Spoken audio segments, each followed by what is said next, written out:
பிரியமானவர்களே, இயேசு கிறிஸ்து நாமத்தில் உங்களுக்கு என் அன்பின் வாழ்த்துக்கள். எப்படி இருக்கிறீங்க? நல்லா இருக்கீங்களா? ஆண்டவர் கடந்த ஒரு வாரமாக கூட இருந்து அற்புதமாய் நடத்தி கொண்டு வந்திருக்கிறார்ல. மறுபடியும் ஒரு ஜெபிக்கலாம் நிகழ்ச்சியில் நாம் சந்திக்கவும் ஜெபிக்கவும் நமக்கு ஒரு வாய்ப்பை ஆண்டவர் தந்திருக்கிறார். ஆண்டவருடைய கிருபைகளை நினைத்து நாம் ஆண்டவரை துதிக்க கடமைப்பட்டு இருக்கிறோம். உங்கள் எல்லாருக்கும் இந்த நிகழ்ச்சியை பார்க்கிறவர்களுக்கு இயேசுவின் நாமத்தில் வாழ்த்துக்கள் சொல்லுகிறேன் என்று கூறி வீட்டிற்கு அனுப்பிவிட்டனர். என்னால் சுயமாக எழும்பி நடக்கவே முடியாது. படுத்தால் படுத்தபடியே தான் இருப்பேன். திரும்பி கூட படுக்க முடியாது. கழுத்தை திருப்ப முடியாது. கை கால் எல்லாம் பயங்கரமாக வலிக்கும். என்னுடைய வேலைகளை செய்வதற்கு மற்றவர்களின் துணையோடு தான் செய்ய முடியும்.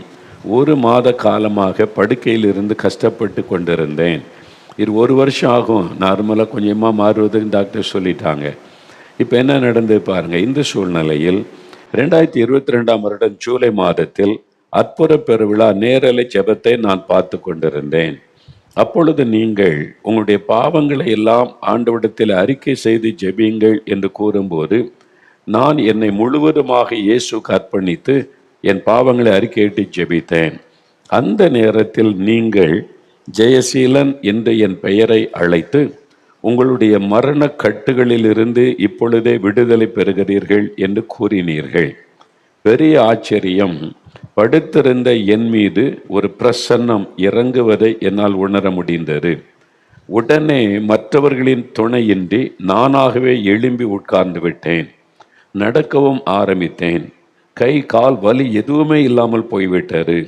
3 நாட்களில் நான் பூரண சுகமடைந்து நான் வேலைக்கே செல்ல ஆரம்பித்தேன். மருத்துவர்கள் நான் நடப்பதற்கே 1 வருடத்திற்கு மேலாகும் என்று கூறினர். ஆனால் ஜெபித்த உடனே இயேசு எனக்கு பரிபூர்ண சுகத்தை கொடுத்தார். அதன் பின்பதாக எனக்கு உடம்பில் எந்த ஒரு வலியும் இல்லை. இப்பொழுது நன்றாக இருக்கிறேன். எல்லா வேலைகளையும் செய்கிறேன். இயேசு கிறிஸ்து எனக்கு பூரண சுகத்தை கொடுத்துள்ளார். எல்லா மகிமையும் பரம வைத்தியராகிய இயேசுவுக்கே உண்டாகட்டும். பார்த்தீங்களா? எலும்பெல்லாம் 6 எலும்பு உடைஞ்சி கழுத்து கூட திருப்ப முடியாரா. படுத்தெல்லாம் அப்படியே இருக்கணும். அவ்வளோதான் பொம்மை மாதிரி எழும்பி உட்கார முடியாது. ஆனால் இயேசு அன்றைக்கு அவனுடைய ஜெபத்தை கேட்டார். பாவத்தை அறிக்கை செய்து தன்னை ஒப்பு கொடுத்து ஜெபித்ததை இயேசு பார்த்தார். பார்த்துட்டு உடனே அவருடைய பெயர் சொல்லி குணமாக்குவதாய் சொன்னார். உடனே எழும்பிட்டார். உடனே மாற்றம், வலியெல்லாம் மறைந்தது. உடனே எழும்பி நடக்க ஆரம்பிச்சிட்டாங்க. இப்போ வேலையெல்லாம் செய்கிறாங்க. இயேசு கிறிஸ்துவுடைய வல்லமை இன்றைக்கு உங்களுக்காக ஆயத்தமாக இருக்குது. நீங்களும் உங்களை இயேசுக்கு ஒப்பு கொடுத்து ஜெபிக்கணும். பாவத்தை வச்சுக்கிட்டே சுகத்துக்காக ஜெபிச்சா அற்புதம் நடக்காது. பாவத்தை அறிக்கை செய்து உங்களை ஆண்டவருக்கு ஒப்பு கொடுத்து என்னை மன்னி கேட்கும்போது இயேசு அற்புதம் செய்வார். இன்னொரு சகோதரி ஜான்சி ராணி, மல்லூர், சேலத்தில் இருக்கிற மல்லூர், 18 வருஷம் அவங்களுக்கு ஒரு வியாதி. அது எப்படி சுகமாச்சுன்னு சொல்கிறாங்க பாருங்கள். 18 வருடங்களாக நான் வீசிங் பிரச்சனையால் மிகவும் அவதிப்பட்டேன். எப்பொழுதுமே என்னால் குளிர்ந்த ஆகாரங்கள் சாப்பிட முடியாது. மழை காலம், வெயில் காலம், சிறிது காற்று பட்டாலே எனக்கு வீசிங் வந்துவிடும். அதிகமாக தும்மல் ஏற்படும். என்னால் எந்த வேலையுமே செய்ய முடியாது. சுவாசிக்க மிகவும் கஷ்டப்படுவேன். படுத்தே தான் இருப்பேன். இதனால் காலையில் ஸ்வெட்டர், ஸ்கார்ப் அணிந்து கொண்டு தான் நான் வீட்டை விட்டு வெளியே வர முடியும். இரவில் எனக்கு தூக்கமே வராது. உட்கார்ந்து கொண்டு தான் தூங்குவேன். இதற்காக மருந்து மாத்திரை என அதிகமாக எடுத்தும் வீசிங் பிரச்சனை மாறவே இல்லை. 18 வருஷம் இந்த வேதனை. என்ன ஒரு கொடூரம் பாருங்களேன். எவ்வளோ கஷ்டம் இல்லை? அந்த மாதிரி இந்த சூழ்நிலையில்தான் ஜெபிக்கலாம் வாங்க நிகழ்ச்சியை பார்க்க ஆரம்பித்தேன். 2024ஆம் வருடம் ஜூலை மாதத்தில் ஒரு நாள் ஜெபிக்கலாம் வாங்க நிகழ்ச்சியை பார்த்து கொண்டிருக்கும் போது நீங்கள் சாட்சிகளை எல்லாம் வாசித்த பின்பதாக வியாதி உள்ளவர்களுக்காக ஜெபித்தீர்கள்.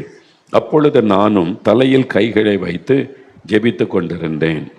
அப்பொழுது நீங்கள் ஜான்சி ராணி என்று என்னுடைய பெயரை சொல்லி இப்பொழுது உங்களுடைய நோய்கள் குணமா என்று கூறினீர்கள். அந்த நேரமே ஒரு அக்கினி என் மீது இறங்கியதை உணர்ந்தேன். அவங்க எங்கே இருக்காங்க? சேலத்தில் இருக்கிற மல்லூரில் ஆண்ட கை வைத்து ஜெபிக்கிறாங்க. இயேசு அதை பார்க்கிறார். உடனே ஒரு அற்புதம் நடக்கிற பெயர் சொல்லி சொன்ன உடனே அக்கினி அவங்க மேலே இறங்கினதை உணர்ந்தார்கள். எனக்குள் இருந்து ஒரு பாரம் என்னை விட்டு விலகியதை என்னால் உணர முடிந்தது. ஜெபம் முடிந்ததுமே எனக்கு மூச்சு விட லகுவாக இருந்தது. பெரிய ஆச்சரியம். அதன் பின்னதாக குளிர்ந்த ஆகாரங்கள் சாப்பிட்டேன். வெயில் குளிர் என எல்லா நேரமும் வெளியிலே சென்றேன். எனக்கு வீசிங் வரவே இல்லை. இப்பொழுது எந்த பிரச்சனையும் இல்லை. எல்லா வேலைகளையும் செய்கிறேன். மாத்திரை எடுப்பதை நிறுத்திவிட்டேன். இயேசு எனக்கு பூரண சுகம் கொடுத்தார். 18 வருஷ வியாதி ஒரு நிமிஷத்தில் ஆண்டு தொட்டு குணமாக்குகிறார். ஒரு பைசா செலவில்லாமல் இயேசுகிட்டேருந்து அற்புதம் பெறலாம். அவர் தகப்பன், அவர் எதையும் கேட்க மாட்டார். விசுவாசம் ஒன்று தான் அவர் பார்ப்பார். இன்றைக்கு நீங்கள் விசுவாசித்து ஜெபித்தா உங்களுக்கு இதே மாதிரி அற்புதத்தை இயேசு செய்வார். அடுத்து பாருங்க, 20 வருஷ பிரச்சனை. ஒரு சகோதர பாபு பெங்களூர்லேருந்து எழுதியிருக்கிறாங்க, சொல்லியிருக்கிறாங்க. 20 வருடங்களாக குடிப்பழக்கத்திற்கு அடிமையாக இருந்தேன். நண்பர்களுடன் பழகிய குடிப்பழக்கம் நாளடைவில் அதற்கு அடிமையாகவே மாறி எப்பொழுதும் நான் போதையில்தான் இருப்பேன். நண்பர்களுடன் சேர்ந்து அடிக்கடி குடித்து விட்டு வருவேன். திரும்பி வரும்போது எங்கேயாவது விழுந்து கிடப்பேன். குடித்து விட்டால் யாரிடமாவது சண்டை போட்டு பிரச்சனை பண்ணிவிட்டு தான் வீட்டுக்குள் வருவேன். வீட்டுக்கு வந்தாலும் குடும்பத்திலும் சண்டை, பிரச்சனைகள். வீட்டில் இருக்கிற பொருட்களை எல்லாம் உடைக்கிறது என இப்படித்தான் என் வாழ்க்கை போய்கொண்டே இருந்தது. ஆனால் எனக்குள் ஒரு நிம்மதியே இருக்காது. இந்த சூழ்நிலையில்தான் ஜெபிக்கலாமாக நிகழ்ச்சியை என் குடும்பத்தில் உள்ளவர்கள் பார்க்க சொன்னதினால் நான் பார்க்க ஆரம்பித்தேன். 2025ஆம் வருடம் பிப்ரவரி மாதத்தில் ஒரு நாள் ஜெபிக்கலாமாக நிகழ்ச்சியை பார்த்து கொண்டிருந்தேன். அப்பொழுது நீங்கள் அநேக சாட்சிகளை வாசித்த பின்பதாக போதைக்கு அடிமையானவர்கள் விடுதலை பெற ஜெபித்தீர்கள். அப்பொழுது நானும் என்னை அர்ப்பணித்து இயேசுவே என்னையும் விடுதலையாக்கும் என்று அழுது நான் ஜெபித்தேன். ஜெபிக்கும் பொழுதே எனக்குள் ஒரு பெரிய மாற்றம் வந்தது. மறுநாளில் இருந்து எனக்கு குடிக்க வேண்டும் என்ற எண்ணமே எனக்குள் வரவில்லை. அதன் பிறகு நான் குடிக்கவும் இல்லை. பெரிய ஆச்சரியம், எல்லோரிடமும் அன்பாக நான் பேச ஆரம்பித்தேன். என் குடும்பத்தில் ஒரு பெரிய சமாதானம் வந்தது. இயேசுவே என்னை விடுதலாக்கி அற்புதமாக முழு மனிதனாக என்னை மாற்றியுள்ளார். அவருக்கே மகிமை. பெங்களூர்லேருந்து பாபு 20 வருஷம் மதுபான பழக்கம். குடும்பத்துக்கே எவ்வளோ கஷ்டம் இல்லை, அவருக்கும் சமாதானம் இல்லை, குடும்பத்துக்கு சமாதானம் இல்லை, பிரச்சனை. பாவம் சமாதானத்தை கெடுத்து விடும். ஆனால் தான் ஒரு நாள் அதை உணர்ந்து மனம் திரும்பி இயேசுவை கூப்பிட்ட போது ஒரே நாள் ஆண்டவருடைய வல்லமை தொட்டது, முழுமையான விடுதலை. அதுதான் இயேசு மாத்திரை மருந்தெல்லாம் தரமாட்டார். குடியை நிறுத்துறதுக்கு ஒரு 3 வாரம் ட்ரீட்மெண்ட் ஈடு என்கிட்ட, தம்பி நான் அந்த மாத்திரையெல்லாம் தர்றேன் அப்படி இல்லை. Just 1 touch is enough to deliver you. ஆண்டவர் ஒரு தொடுதல் போது உங்களை விடுதலையாக்க மனதை மாற்றி விடுவார், சுபாவத்தை மாற்றி விடுவார். அதான் இயேசு யாரையும் மதம் மாற்ற மாட்டார், மனதை மாற்றுவார், அவனுடைய வாழ்க்கையை மாற்றுவார், பாவத்திலிருந்து பரிசுத்தத்துக்கு கொண்டு வருவார். அதுதான் இயேசுடைய வேலை. அதுக்கு தான் இயேசு வந்தார். அதனால தான் அவர் இயேசு மதத்தை பற்றி எங்கேயுமே பேசவில்லை. நாங்களும் கூட நீங்கள் இத்தனை பிரசங்க கேட்டீங்களா, மதத்தை பற்றி என்னைக்காவது பேசியிருக்கிறேன்? நான் மரம் மாறுங்கன்னு என்னைக்காவது சொல்லியிருக்கிறானா? எங்கள் இடத்துக்கு எவ்வளோ கிறிஸ்தவர் அல்லாத மக்கள், இந்துக்கள் வர்றாங்க, இஸ்லாமியர் வர்றாங்க, எத்தனை பேர் ஜெபிக்க வருவாங்க. யாருமே நீங்கள் மதம் மாறுங்கன்னு சொல்லுவதே இல்லையே. அதனால் சும்மா சிலர் வேணுக்குன்னே பொய்யை திரும்ப திரும்ப சொன்னால் மெய்யாகிறன்னு அவளுக்கு நினைப்பு. ஏன்னா பிசாசு பொய்யனும் பொய்க்கு பிதாமாக இருக்கிறான். பிசாசு சில மனிதர்களை பயன்படுத்தி பொய்யான செய்தியை பரப்பி கொண்டே இருப்பான். பாருங்களேன், கட்டாய மதமாற்றம். அதனால் அங்கே இங்கே எத்தனை கேஸ் நடக்குது. எங்காவது ஒரு கிறிஸ்தவர் இவர் கட்டாய மதமாற்றம் பண்ணினார் நிரூபிக்கப்பட்டு ஜெயிலில் போட்டிருக்காங்களா? ஒரு கேஸு காமிக்க சொல்லுங்கள். இத்தனை வருஷத்தில் எல்லாம் ஏமாத்து வேலை, எல்லாம் போய் அப்படி சொல்லி மக்களுக்குள்ளே ஒரு சின்ன கூட்டம் தான், எல்லாரும் இல்லை, சின்ன கூட்டம் மத துவைஷத்தை உண்டாக்கி அன்பை பிரிப்பது, அதை வச்சு அரசியல் பண்ணி லாபம் பார்ப்பது அவனுடைய வேலை. அதுவும் வரவெல்லாம் பாருங்கள், குடிச்சிட்டு வரான். அவன் பக்தியாக வந்தால் பரவாயில்ல, குடிச்சிட்டு துன்மார்க்கன்னா தானே வர தாக்க வருகிறான். நீங்களே யோசிங்களேன், அப்போ அவன் எப்படிப்பட்டவனாக இருப்பான்னு சொல்லி. அப்போ இதுதான் உண்மை. ஆனால் எங்களுக்கு இயேசு சொல்லி கொடுத்தது, ஒரு கன்னத்தில் அடித்து அடுத்திருந்து காமிச்சிரு, அவ்வளோதான். ஆமாம், அப்படி தான் சொல்லி நாங்கள் ஊழிய ஆரம்பித்த புதுசில் நிறைய கூறுவலெல்லாம் நடத்தி என் ஊழியத்தை தடுக்கணும், ஜப வீட தடுக்கணி கூட்டெல்லாம் போட்டு பேசினாங்க, மத தீவிரவாத அமைப்பில் இருந்து. அப்போ அங்குள்ள ஸ்கூலில் பெரிய பயிற்சியெல்லாம் நடக்கும், பயிற்சி பண்ணுவாங்கல்ல. ஒரு இஸ்லாமிய நண்பர் சொன்னார், இது நம்ம பொதுவான இடம். நம்ம ஸ்கூலில் அங்கே இப்படிலாம் ட்ரெயின் பண்ணுறாங்க. கிறிஸ்தவங்களை எப்படி அடிக்கணும், முஸ்லீம் எப்படி அடிக்கணும்லாம் சொல்லி கொடுக்குறாங்க. அந்த வெறியில் சிலர் இருந்தாங்க. அப்போ அதை நீங்கள் இதாக தடுக்கணுன்னாங்க. நான் சொன்னேன், அவங்க சிலம்பம் படிக்கிறது நம்ம அடிக்கிறதுக்கு இல்லை, எங்களை அடிக்கிறதுக்கு சிலம்பெல்லாம் படிக்க தேவையில்லை. எங்களுக்கு இயேசு சொன்னது ஒரு கன்னத்தில் அஞ்சு அடுத்தது நாங்களுக்கு திருப்பிலாம் அடிக்க தெரியாது. அடிச்சுக்க, வெட்டுன்னா வெட்டு, கொல்லுன்னா கொல்லு, அப்படி தான் கழுத்தை நீட்டுவோமே தவிர திருப்பிலாம் அடிக்க மாட்டோம். எங்களுக்கு இல்லாத அவங்க ஒருத்தருக்கு ஒருத்தர் அடிச்சுக்கிறதுக்கு ஒருவேளை பழகுவாங்க அப்படின்னு சொன்னேன் நான். அது மாதிரி நம்மளை அடிக்கிறதுக்கு பெரிய பயிற்சியெல்லாம் தேவையில்லை. ஆனால் ஒரு காரியத்தை மக்கள் புரிய ஆரம்பிச்சிட்டாங்க. இவங்க மதம்ன்ற பேரில் மக்களை பிரித்து தவறான நஞ்சை விதைக்கிறாங்கன்னு சொல்லி மக்கள் நிறைய புரிய ஆரம்பிச்சிட்டாங்க. எவ்வளோ நாள் ஏமாற்ற முடியும் இல்லை? அதனால் அவங்களுக்கு தெரிஞ்சிட்டு சரி, அதனால் அவங்களையும் நம்ம நேசிக்கிறோம், அவங்களுக்காகவும் ஜெபிக்கிறோம். அவங்களே நம்ம வெறுக்கலை. அவங்க நம்முடைய பகஞ்சர் அல்ல, நம்முடைய சகோதரர்கள் சகோதரிகள். அவங்களும் ஆண்டவரை அறிந்து ரட்சிக்கப்படணும், ஆசீர்வதிக்கப்படணும்னு தான் நாங்கள் ஜெபிக்கிறோம். சரி, இன்னொரு சாட்சி பாருங்கள். சகோதரி ராணி சேகர், சேலம். இவங்களுக்கு 10 வருஷமாக ஒரு பிரச்சனை. என்ன பிரச்சனை பாருங்கள். நான் 10 வருடங்களாக பிசாசு போராட்டத்தினால் மிகவும் அவதிப்பட்டேன். எப்பொழுதுமே எனக்குள் ஒரு பயம் இருந்து கொண்டே இருக்கும். இரவில் விடுதலை முகாமில் கலந்து கொண்டேன். உள்ளே வரும்போது விடுதலை முகாமில் கலந்து கொண்டேன். உள்ளே வரும்போது எனக்கு மிகவும் பிரச்சனையோடு தான் இருந்தது. கடைசி நாளில் பிசாசின் பிடியில் உள்ளவர்கள் விடுதலைக்காக நீங்கள் ஜெபித்தீர்கள். அப்பொழுது நானும் என் தலையில் கை வைத்து ஜெபிக்கும் போது அலைக்கழிக்கப்பட்டு கீழே விழுந்து விட்டேன். நான் எழும்பி பார்க்கும்போது என் சரீரத்தில் ஒரு பாரம் என்னை விட்டு விலகினதை உணர்ந்தேன். என் உடம்பு முழுவதும் லகுவாக இருந்தது. பெரிய ஆச்சரியம். 10 வருடங்களுக்கு பிறகு அன்றுதான் நான் நன்றாக சாப்பிட்டேன். இப்பொழுது 6 வருடங்களுக்கு மேல் ஆகிவிட்டது. எனக்கு எந்த பிசாசு போராட்டம் எதுவுமே வருவதில்லை. நன்றாக சாப்பிடுகிறேன், நன்றாக தூங்குகிறேன், எனது வேலைகளை நானே செய்கிறேன். இயேசு எனக்கு பெரிய விடுதலை கொடுத்தார். இயேசுவுக்கு ஸ்தோத்திரம். பாருங்க, இப்படி விடுதலை கொடுக்குற ஆண்டவரை நீங்கள் பார்த்துருக்கிறீங்க. பிசாசு 10 வருஷம் பிசாசு பிடிச்சிருக்குங்க. பிசாசை விரட்டுனா இது வேணும் அது வேணும், இதை கொண்டு வா அதை கொண்டா, இந்த செய்யணும் அது செய்யணும், இவ்வளோ காசு, அதெல்லாம் கேட்டோம். இயேசு இலவசமாக விடுதலை தர. அவங்களே கை வச்சு இயேசுவே எனக்கு விடுதலை கொடுங்கன்னு ஜெபிச்சாங்க. அவ்வளோதான். இயேசு அந்த ஜெபத்தை கேட்டு பிசாசை அந்த சரீரத்தை விட்டு விலகி போக செய்த உடனே விடுதலை. இயேசுகிட்ட விடுதலை பேர் ரொம்ப சுலபங்க, ரொம்ப சுலபம். விசுவாசித்த இன்னைக்கு நிறைய பேர் விடுதலை பெற்றாங்க. சாட்சி சொன்னாங்களே, அந்த ஆவி என்னை விட்டு போயிட்டு என்கிட்ட பேசிக்கிட்டே இருக்கோம், போயிட்டு எவ்வளோ சந்தோஷமாக சொன்னாங்க தெரியுமா.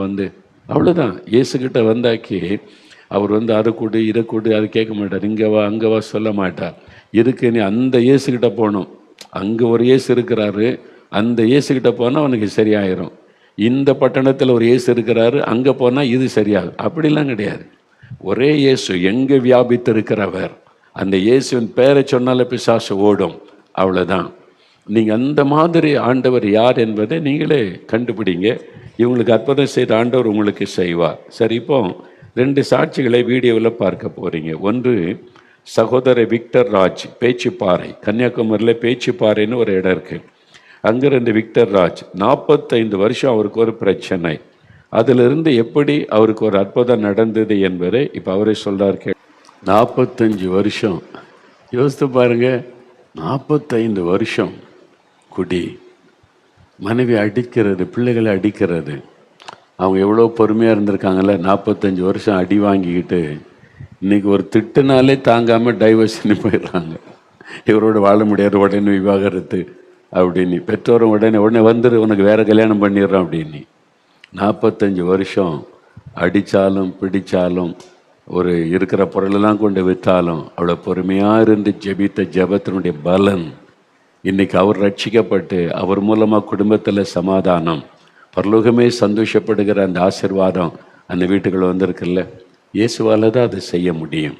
நீ எத்தனை வருஷம் பாவ பழக்கத்தில் இருந்தாலும் உண்மையாக எனக்கு விடுதலை வேணும், இயேசுவே எனக்கு விடுதலை தாங்க அப்படின்னு உண்மையாக நீங்கள் கேட்டிங்கன்னா இன்றைக்கு உங்களுக்கு விடுதலை. ஒரே நாளில் அடுத்த நாள் எழும்புனா பீடி சிகரெட்டு பிடி, அந்த எண்ணமில்லை குடிக்கணும், எண்ணமில்லை சிந்தனை மாற்றம், விடுதலை. அதுக்கு பின்னால் இந்த பிசாசின் கட்டு அறுக்கப்பட்டார். அதான் இயேசு செய்கிற அற்புதம். அதனால் உங்கள் வாழ்க்கையில் இன்றைக்கி இது மாதிரி ஒரு அற்புதம் நடக்க போகிறது. இன்னொரு சாட்சியை பார்த்துட்டு ஜெபிக்க போகிறோம். ஒரு வாலிப மகள், ஆதிரா என்கிற வாலிப மகள், கன்னியாகுமரியை சார்ந்த மகள். அவளுக்கு 3 வருஷமாக ஒரு பெரிய போராட்டம். அவள் வாழ்க்கையில் என்ன நடந்தது என்பதை அந்த மகள் சொல்லுவதற்கு, இயேசு கிறிஸ்து எவ்வளோ அற்புதமானவர் பார்த்தீங்களா. ஆனால் அந்த மகள் பட்ட கஷ்டம் பாருங்கள், நினச்சாலே நமக்கு வேதனையாக இருக்குது.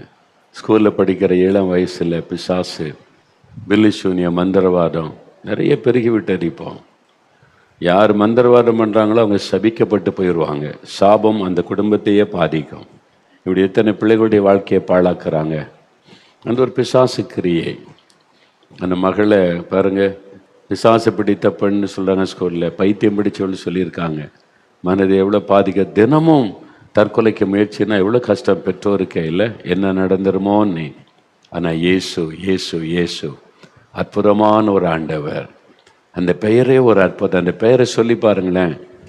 அந்த பெயரை சொன்னால் விடுதலை, சமாதானம், நிம்மதி அதான் வரும். அந்த பெயரை சொன்னால் அந்த சமாதானம், விடுதலை, சுகம், ஆசீர்வாதம், நிம்மதி வரும். இயேசு இயேசுன்ற பெயரை சொல்லி பாருங்க. என்றால் அந்த பெயரில் தான் வல்லமை இருக்கிறார். அந்த பெயரை சொல்லி ஜெபிக்கிறாங்க. பிசாசு போயிட்டு நான் போயிடுறேன், இனி வரமாட்டேன்னு சொல்லி போயிட்டு இல்லை. ஆண்டவர் அற்புதம். 3 வருஷமாக அந்த போராட்டத்தில் விடுதலை. இன்றைக்கி அந்த மகள் கல்லூரியில் படிக்கிற ஒரு மகளாய் ஆசீர்வதித்து இருக்கிறான். ஆண்டவர் அந்த மகளை படிப்பில் ஆசீர்வதித்து உயர்த்தி கனப்படுத்தட்டும். அவருடைய எதிர்காலம் ஆசீர்வதிக்கப்படட்டும் இயேசுவின் நாமத்தில். சரி, இப்போ உங்களுக்கு 5 நிமிட நேரம். இப்போ உங்களுக்கு ஆண்டவர் அற்புதம் செய்ய போகிறார். இப்போ விசுவாசிக்கிறீங்களா? அந்த சாட்சியெல்லாம் பார்த்தீங்கல்ல, அவ்வளோதான். ஜெபம் உங்கள் வீட்டில் முழங்கால் படியிட்டு இயேசுவை விசுவாசித்து கண் முன்னால் நிறுத்தி ஜெபிக்கணும். சில கிறிஸ்தவர் அல்லாதவங்களுக்கு முழங்கால் போட்டு ஜெபித்த பழக்கம் இல்லைங்க. கஷ்டம்னா பரவாயில்ல, உட்கார்ந்து ஆனால் கண்களை மூடி இருதயத்தில் இயேசுவை நினைத்து ஜெபிக்கணும். இயேசுன்ற பெயரை உங்களுடைய நாவில் சொல்லணும். நீங்கள் சொல்லும்போது தான் அந்த அற்புதம் நடக்கும். இயேசுவே எனக்கு ஒரு அற்புதம் செய்யுங்க, இயேசுவே எனக்கு விடுதலை கொடுங்க சொல்லணும்.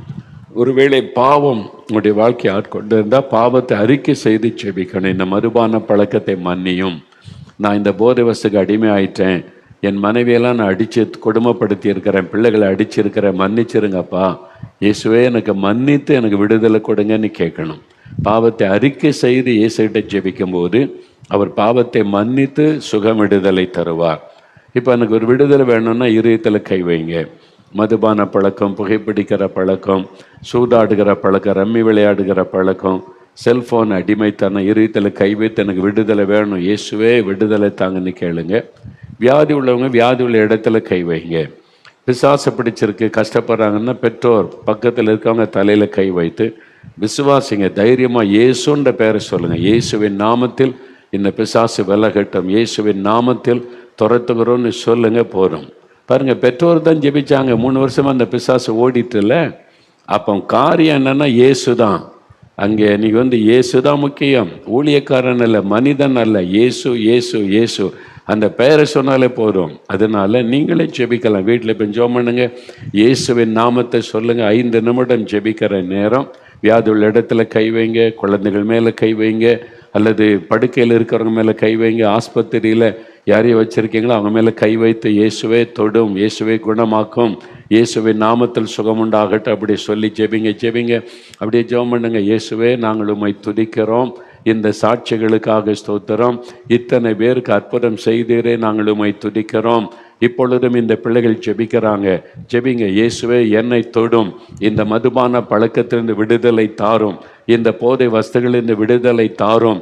இயேசுவே எனக்கு ஒரு விடுதலை வேண்டும், இயேசுவே என் பாவங்களை மன்னியும், இயேசுவே உம்முடைய இரத்தத்தினால் என்னை கழுவும். ஆண்டவரே, நான் பாவம் செய்து என் குடும்பத்தையே நான் வேதனைப்படுத்தி இருக்கிறேன், அதெல்லாம் எனக்கு மன்னியும், விடுதலை தாரும். ஜெபிங்க. ஐயா ஜெபம் பண்ணுங்க. உங்களோட ஆண்டவர் பேசுகிறார், உங்களிடத்து ஆண்டவர் சந்தித்து கொண்டிருக்க. ஜெபிங்க ஐயா. வாலிப தம்பி ஜெபம் பண்ணுங்க. மகளே ஜெபம் பண்ணு. பெற்றோரை துக்கப்படுத்தின பாவத்தை அறிக்கையிடு, அம்மாவை அவமானப்படுத்தின பாவத்தை அறிக்கையிட்டு ஜெபம் பண்ணு. வாலிப தம்பி, உன் தகப்பனாருக்கு கீழ்ப்படியாம நீ திமிரா போனிய, கேவலமாக பேசினிய சொந்த தகப்பனை மன்னன் திரும்ப ஒப்புக்கொடு. இயேசுவே என்னை மன்னிச்சிருங்க, ஆனால் அப்படிலாம் பேசிட்டேன், நடந்துட்டேன்னு மன்னிங்க. எனக்கு இயேசுவை விடுதலை தாங்க, சுகம் தாங்க, ஆசீர்வதிங்க. கேளுங்க, ஜெபிங்க. ஆண்டோடைய வல்லமை இறங்குகிறது. யார் யார் உண்மையாக ஜெபிக்கிறீங்களோ உங்கள் மேலே கர்த்தருடைய கரம் வைக்கப்படுகிறது.